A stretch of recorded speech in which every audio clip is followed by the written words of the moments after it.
इस पॉइंट को अगर आप प्रेशर देते हैं रोज, तो अगर आपके कान में घंटियां बजती है, यानी कि आपको टिनिटस की प्रॉब्लम है, आपको कम सुनाई देता है, तो आपको इसमें काफी लाभ मिलेगा।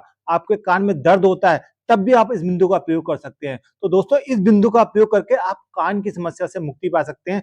तो यहाँ पे रोज जो है आप सुबह और शाम हल्के हाथ से प्रेशर देंगे। 1 मिनट से ज्यादा प्रेशर नहीं देना है।